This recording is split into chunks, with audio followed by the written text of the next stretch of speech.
Muy bienvenidos, bienvenidas. Es un placer estar con ustedes nuevamente en este su programa Diálogo Bíblico.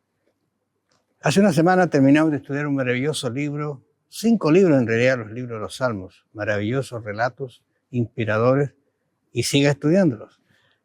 Pero iniciamos ahora un nuevo estudio que el autor lo ha titulado El Gran Conflicto. Y la verdad es que es atingente a las situaciones que el mundo está pasando porque estamos en un gran conflicto. Toda la raza humana ha pasado por un gran conflicto. Acuérdese usted el gran conflicto que tuvo Job, por ejemplo, que no tuvo alguna respuesta, pero ahí estuvo. Pero si uno quisiera decir cuál es la temática de toda la Biblia, desde Génesis hasta Apocalipsis, podría decir es Jesús, el plan de la salvación, no sé, varios temas así, pero dentro de esos planes, dentro de todo desarrollo, está nada menos que el gran conflicto entre Cristo y Satanás. Y vamos a estudiar algunas cosas bien interesantes en relación a este tema. Así que los invitamos para que esté con nosotros y permanezca estos meses de abril, mayo y junio. Bienvenidos, bienvenido pastor. ¿Cómo está? Aquí estoy bien, Raúl, gracias a Dios. ¿Le parece un desafío este estudio? Realmente es un tema que para muchos cristianos no es un tema muy claro, muy preciso, como la batalla entre el bien y el mal, cómo vino el pecado al mundo, por qué existe el mal, por qué existe el bien. Durante estos 3 meses nosotros vamos a ir respondiendo esas preguntas para poder tener una palabra de Dios clara y precisa con lo que Dios ha dicho respecto a lo que sucede en este mundo y lo que ha sucedido en el pasado también, e incluyendo en el cielo. Quizá un aspecto bien importante es tratar de encontrar respuestas en la Biblia. Sí. Y no dar argumentos personales, porque de improviso aparece alguien y dice, yo creo que, bueno, si está basado acá, ya no es creo yo. Porque Dios dejó bastante información y si algo no dejó, por algo será, ¿no es cierto? Cierto. Mire, voy a leer este texto que está en Apocalipsis 12, 7 al 9, que es el texto que de alguna manera nos va a llevar a la primer estudio. Dice, puntualmente, dice, entonces hubo una guerra en el cielo, Miguel y sus ángeles luchaban contra el dragón, luchaba el dragón y sus ángeles, pero no prevalecieron, ni se halló ya lugar para ellos en el cielo. ¿Qué le parece el texto este de introductorio? Dice, hubo una guerra en el cielo. ¿En el cielo una guerra? Sí, efectivamente esto sorprende, porque las batallas siempre han sido en la tierra, las guerras aquí en este mundo.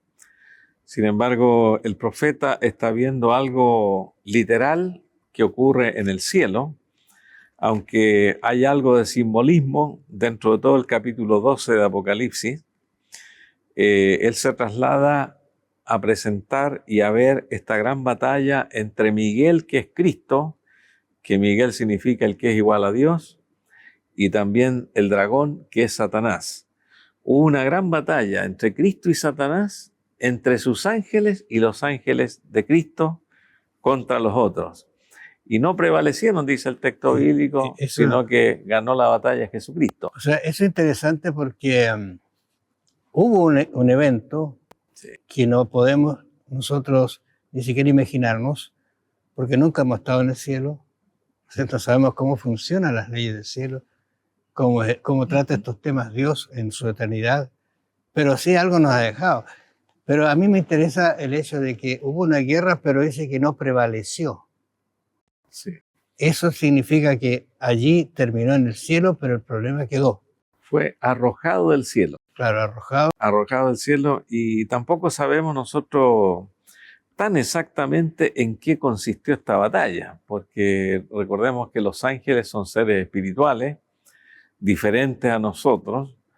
No entendemos cómo fue el sentido de esta batalla. Sin embargo, hubo un alegato, hubo un clímax donde el enemigo de Dios, que es Satanás, no pudo prevalecer y Jesús salió vencedor en el cielo y lo arrojó a la tierra. Claro. Ahora, se entiende que no son guerras físicas en realidad, sino guerras de ideas, porque vamos a ir entrando en eso, como dice la Biblia, ¿no es cierto? En realidad, que hubo una acusación. Ahora, esto que nos habla aquí de esta guerra, nos dice que de alguna manera en el cielo también hay una libertad. No son seres que fueron creados autónomos como robots, ¿no es cierto? Sino que tienen ese poder de decisión y la toman la decisión de acuerdo a lo que Dios le entregó a ellos, esa libertad. Eso es algo muy grandioso. Y incluso el ser humano nosotros la tenemos. Y es tan Claro. peligroso a veces porque como seres humanos tomamos decisiones equivocadas a veces y que cuestan Sí. en la vida después. Efectivamente, Dios creó seres morales que podemos catalogarlos como los ángeles, seres espirituales y morales, los seres humanos, no así los animales u otros seres vivos. Y esta facultad importante que representa la perfección de Dios, darle una autonomía completa y total al ser humano para tomar decisiones, que algunos lo llaman libre albedrío, es para decirnos a nosotros y enseñándonos en la Biblia que Dios respeta lo que nosotros decidimos. Por eso que tenemos que ser orientados para tomar buenas decisiones que sean para bien y no para mal. Claro, tanto Isaías como Ezequiel nos hablan de esa guerra en el cielo. O sea, no solamente Sí. Apocalipsis. Lo interesante es que Apocalipsis está tan ligado al Antiguo Testamento, ¿eh? Hay tanta referencia al Antiguo Testamento que es Claro. realmente extraordinario. Porque algunos hacen esta gran diferencia. El Nuevo Testamento es para los cristianos y el Antiguo no, es una historia de un Dios diferente, pero me parece que no lo es así. Hay mucha Claro, referencia y Apocalipsis toma mucho contenido del Antiguo Testamento para enfocar en sus temas y en sus declaraciones. claro, el profeta Ezequiel, en el capítulo 28, Ajá, aquí nos habla del rey de Tiro. claro. En el versículo 2 dice: Hijo de hombre, di al príncipe de Tiro, así ha dicho Jehová el Señor, por cuanto se enalteció tu corazón y dijiste, yo soy un Dios, en el trono de Dios estoy sentado en medio de los mares, siendo tu hombre y no Dios, y has puesto tu corazón como corazón de Dios. Y luego en el verso 12 nos dice, tú eras el sello de la perfección, lleno de sabiduría, acabado en hermosura. En el Edén, en el huerto de Dios estuviste, y en toda piedra preciosa era tu vestidura de cornelina, etc.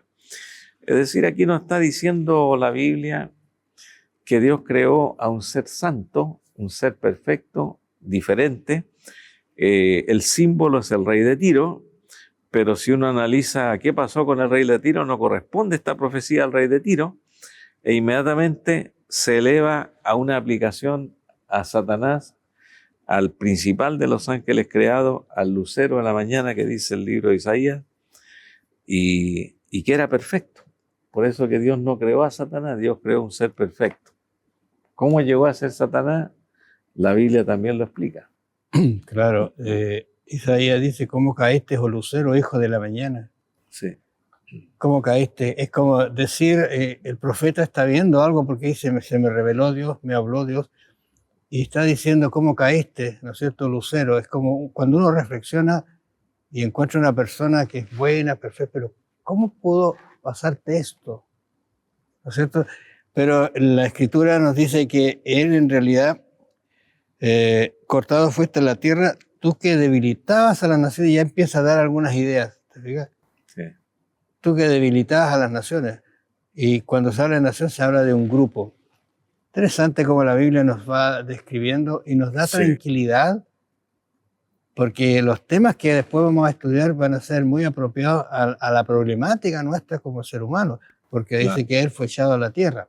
Y algún argumento, ¿y por qué no lo echó a otro lugar? Sí. Hay un texto bien importante que no hay que pasarlo por alto porque da la explicación, el versículo 15 de Ezequiel 28. Perfecto eras en todos tus caminos, desde el día que fuiste creado, hasta que se halló en ti maldad. Eso es un tema. Es un tema bueno. Hay que recordar que la Biblia llama a esto el misterio de la iniquidad. Sí.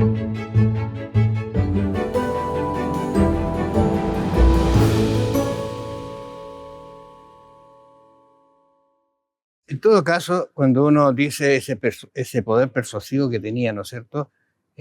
Uno dice convencer, como dice acá, la tercera parte de las estrellas del cielo, se refiere a los ángeles. Yo decía, si hay 1.000.000 de ángeles, es harto una tercera parte, pero no son 1.000.000 de ángeles, porque tú sabes que cuando la Biblia habla, las estrellas del cielo, ¿no es cierto? Y sus ángeles cantaban, miles y millones adoraban delante de él. Sí. ¿No es cierto? Entonces, es mucha gente que se convence con el argumento satánico equívoco, ¿no es cierto? Que Claro, Dios es un tirano, que Dios no es amor. En el cielo, lógicamente, Satanás, cuando ya nació el pecado en su corazón, que también tú dijiste, lo mencionaste, que es un misterio, el misterio de iniquidad, como en todo bueno nació algo malo, nació la codicia, nació el egoísmo, y Satanás se transformó en un promotor, en un publicador de sus ideas que eran contrarias a las ideas de nuestro Dios, las ideas del bien. Él contrarrestó mucho la ley de Dios, contrarrestó que Dios era muy coercitivo con su criatura, trató de empañar el carácter de Dios, y en toda esa discusión, que sin duda que duró a lo mejor miles de años, hubo un plebiscito en el cual los ángeles tuvieron que tomar una decisión. ¿En qué lado estamos? ¿En el lado de Cristo o en el lado de Satanás? ¿A quién le creemos? ¿Quién tiene mejor argumentación? Y en esa decisión, como decías tú, una tercera parte de los ángeles del cielo decidió que Satanás tenía más razón que los argumentos que presentaba Jesús, y 2/3 partes con Cristo. Y la Biblia luego va a explicar también cómo afectó la tierra, porque Dios creó una raza perfecta, incluso en su creación Él dice que miró y vio que era bueno y bueno en gran manera. Sí. Pero Génesis 3 ya nos comienza a hablar del problema que provocó eso. Claro, hay una situación de aceptación, sí, ¿no es cierto? Se aceptó un engaño y vino la consecuencia, se aceptó el pecado y vino la consecuencia. Y entonces en Génesis capítulo 3, versículo 1 en adelante, se describe eso justamente.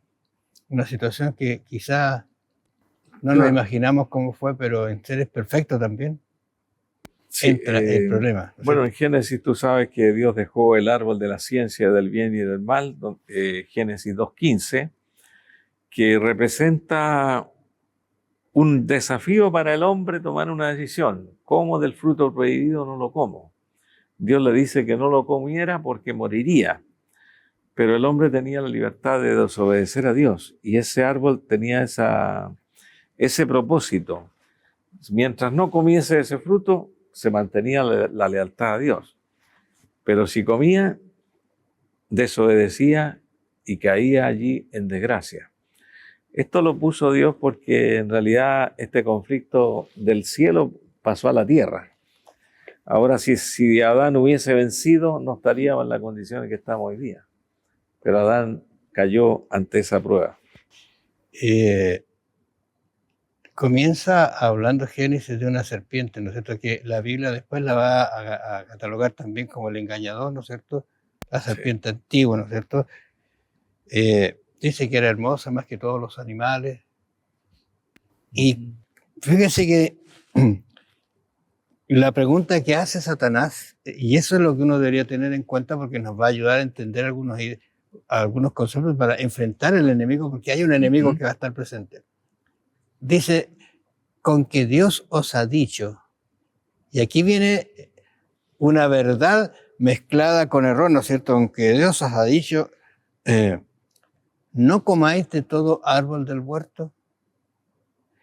Vamos a decir así que el engaño nunca viene libre de verdad o de luz. Viene detrásito de la oscuridad. ¿Así le había dicho Dios? Bueno, efectivamente, el enemigo, el tentador, el adversario, como se le llama diablo y Satanás también en Apocalipsis, tentó a la primera pareja que Dios puso acá en la tierra. Y en esas tentaciones bien preparadas con preguntas, engañó a Eva, dice el apóstol Pablo. No engañó a Adán, sino que primero engañó a Eva, y Eva le llevó el fruto a Adán. Y en esa desobediencia, inmediatamente le estaban diciendo a Dios el Padre: Señor, no creemos lo que tú dijiste, le creemos a la serpiente. Y ahí se produjo esa desobediencia y esa separación de Dios, y cayeron en el pecado. Esto nos da una luz, cómo fue esta guerra en el cielo, porque yo insisto en la idea, no creo una guerra física, porque aquí tampoco hay guerra física, sino que aquí hay un argumento, o sea, argumentos maliciosos y engañosos que lo que usó Satanás en el cielo. Claro, pero algo de físico hay. Pues claro, son elementos físicos los que están tratándose. Claro, por ejemplo, Satanás vivía antes con sus ángeles en el cielo, quizá en Orión, donde está Dios, en las galaxias, no sabemos dónde, pero él fue arrojado a la tierra, o sea, ya no llega más a esos lugares. Claro. Físicamente, él ya no puede ir a ese lugar. Solamente quedó confinado aquí en esta tierra. Eso dice Apocalipsis. Claro. Entonces, ahí está esa parte física aquí, o sea, no son elementos espirituales que están También. muy bien. Y son los ángeles son elementos espirituales que se pueden transformar incluso. Pero fíjese, la respuesta de las mujeres también es lógica porque el alimento que Dios le había dado estaba presente allí y le dice, ¿cómo que si Dios nos dijo que comiéramos de todo árbol del huerto? Entonces, se fija, ese es el argumento que se presenta. Entonces ella le dice, más, pero como dicen algunos, más del fruto del árbol de la ciencia del mal, ahí estaba el único lugar donde no tenía que estar Eva y donde estaba, era el único lugar donde Satanás podía llegar para conversar con ella. Claro. Satanás estaba esperando. No sé cuánto esperó. Sí. No. Bueno, como dice Romanos 3:23, Adán pecó, su descendencia engendró también ese tema que hablan del pecado original, que la tendencia que Adán pecó hacia Dios, la desobediencia la transmitió a sus hijos. Ese es todo un tema también para discutirlo. Sin embargo, Romanos 3:23 nos dice allí, por cuanto todos pecaron y están destituidos de la gloria de Dios. Ese es el tema. Satanás nos destituyó de la gloria de Dios y ahora estamos en esa categoría de destituidos. Pero ahí vamos a ir hablando del Evangelio después, cómo puede nuevamente darnos la esperanza de restablecernos. La idea es que comprendamos realmente que hay un real conflicto. Sí. No es porque algunos argumentan, no, si Dios es un Dios de amor, al final va a decir a todos que los perdona, pero hay realmente un conflicto que se da en el ser humano y a todo nivel, a nivel gubernamental, a nivel de individuo especialmente, se da elegir entre el bien y el mal. Siempre va a estar, y quizás no me entiendan mal, va a haber un árbol, Claro, en el cual yo tengo que tomar la decisión. Y ahora, ¿cuál es la decisión? Se fija, es una decisión física. Extender la mano y dijo, no lo coman. Y para comerlo, no fue a masticar allá, sino que extendió la mano y ahí ya empezó el proceso. Y la agregó a su boca y tuvo el acto mismo de desobedecer a Dios. Qué triste condición, pero vamos a seguir viendo qué significa eso y cómo este gran conflicto tiene una solución.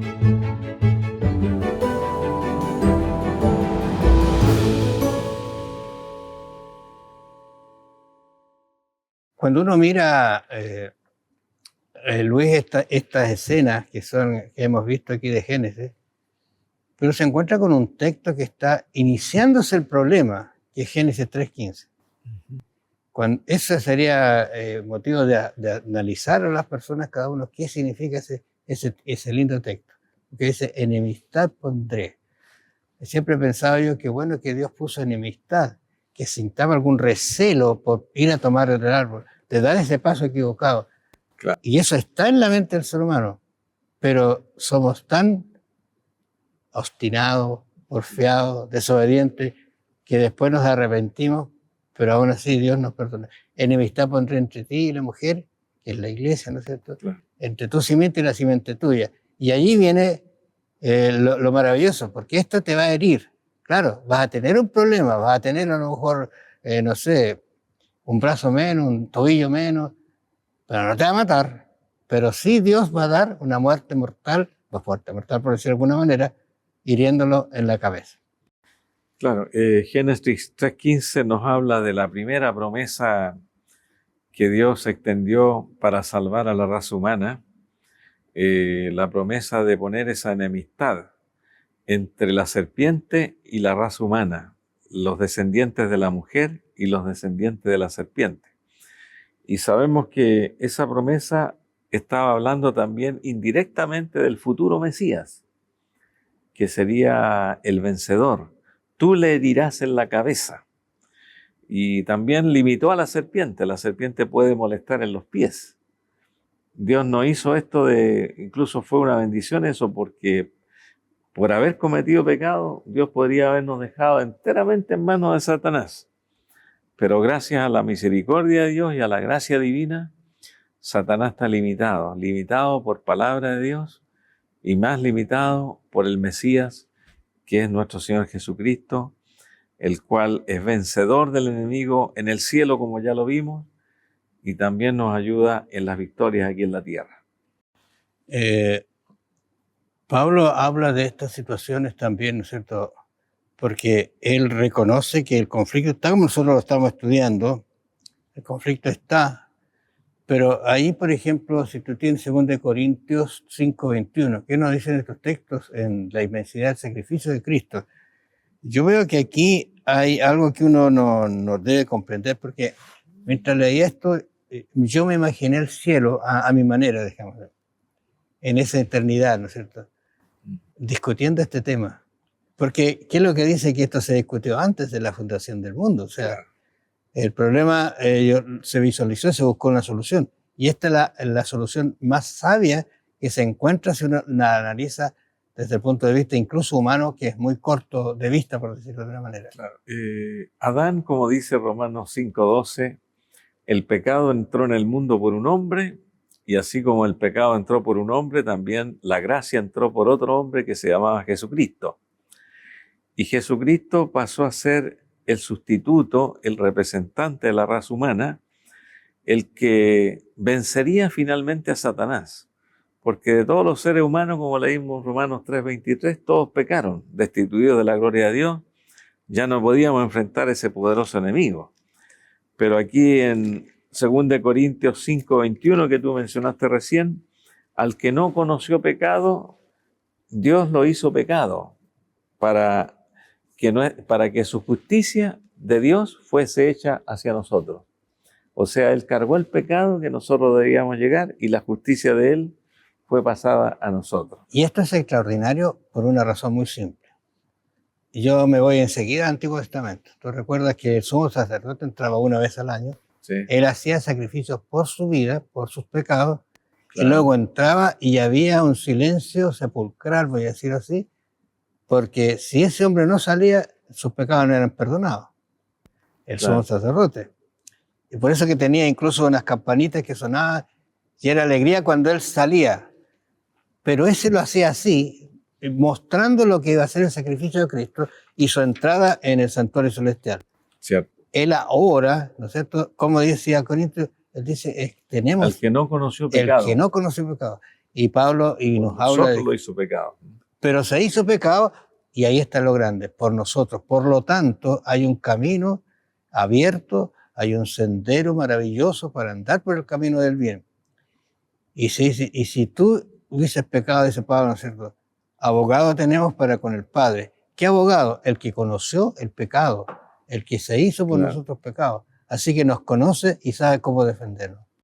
Claro, efectivamente, el método divino o el plan de Dios para que el hombre tuviese la oportunidad de volver a salvarse, volver al Edén, fue a través del mediador, nuestro Señor Jesucristo, que ocupó el lugar del hombre en las batallas contra el enemigo de Dios, que cargó el pecado de todos nosotros, como dice el apóstol San Pedro, y como nos dice aquí Hebreos capítulo 4:15, dice que Jesús se compadece de nuestras debilidades, porque Él fue tentado en todo, pero sin pecado. Él resistió y comprende la raza humana. Y como dice aquí en Hebreos 7:25, dice, puede salvar perpetuamente a los que por Él se allegan a Dios. Claro. Es decir, nuestro refugio en este momento, nuestro intermediario y representante ante el Padre es Jesucristo. Y esa es la gran bendición del Evangelio. O sea, la Biblia está dando, y Dios ha permitido que llegue a nosotros ese conocimiento, la solución a este problema muy grave, que se inicia en el cielo, se viene a la tierra, y aunque no haya algo claro en eso, Dios nos lo ha revelado. Yo entiendo que en otros lugares también tuvieron la problemática, pero no aceptaron el problema, ¿cierto? Sí. Pero no lo puedo decir así a ciencia, no lo dice, pero es lógico que algo así tiene que haber pasado. Haber recorrido lo que Dios creó para haber seguido infectando como infectó el cielo, ¿no es cierto? Por eso lo echaron a Satanás y se vino a la tierra. Aquí aceptamos y ahora estamos pasando y sufriendo las consecuencias. Pero es lindo el texto de Romanos porque dice, porque no tenemos un sacerdote que no se pueda compadecer de nosotros. Sí. O sea, uno que está muy cerca de nosotros, uno que sufrió, sintió, y es maravilloso. Estaba pensando en lo que fue la misma concepción de Cristo en la tierra. No fue diferente, y eso es muy lindo, no fue diferente a una madre que ahora tiene un hijo. Claro. Es lo mismo, el mismo proceso, no ha cambiado. Por lo tanto, se hizo, ¿no es cierto?, igual a nosotros. Se anonadó, dice la Escritura, a sí mismo. Claro, es un gran tema, el tema de la encarnación. Es extraordinario. Entonces, es un tema que no lo vamos a entender totalmente porque un Dios inmenso, más grande que el universo, más sabio que todas las cosas, y transformarse en un hombre que pasó a ser nuestro sustituto, nuestro representante, es algo que no se puede entender. Pero estamos en estudio, tenemos que seguir investigando este gran tema. Y en la medida que uno siga estudiándolo, siga leyendo la Biblia en relación a los temas que estamos tratando, como son, por ejemplo, estos misterios, y tratamos de darle una explicación, pero humana, vamos a ir comprendiendo, y el Espíritu Santo nos va a ir abriendo la mente y dándonos a entender algunos conceptos que quizás nunca nos hemos imaginado. Mira, por ejemplo, el gran problema del pecado es la muerte. Y cuando tú te acercas a alguien que ha perdido un ser querido trágicamente y no cree en Dios, es muy difícil que tú te acerques a darle un consuelo en Dios. Porque la pregunta que saldría enseguida sería, bueno, ¿y dónde estaba Dios que permitió esto que ocurriera? ¿Te fijas? O sea, no hay explicaciones para este tipo de cosas. Pero yo comentaba hace poco con unas personas, decía, mira, en esos casos tú no tienes que hablarle, sino acercarte a él, y quizá abrazarlo, y ni hablarle siquiera, abrazarlo, y que sienta el cariño, el acercamiento, y que estoy con él en ese momento tan difícil. Yo creo que eso es más válido que cualquier otro argumento, porque cuando se conoce a Dios, como usted lo está conociendo ahora, como está aprendiendo con nosotros a estas lindas verdades acerca de este gran conflicto, introduciéndolo en el tema, usted va a encontrar respuestas y va a poder compartir esas respuestas con otros. Quizás no tienen esta esperanza, no tienen esta tranquilidad y no tienen este sosiego en los momentos difíciles de la vida. Que el Señor te bendiga y te acompañe. Estamos abriendo un tema delicado, pero Dios nos puede abrir la mente para entenderlo completamente. Y el cielo será la escuela donde estaremos por la eternidad estudiando el plan de la salvación. Que el Señor te bendiga y te acompañe. Nos vamos a encontrar la próxima semana.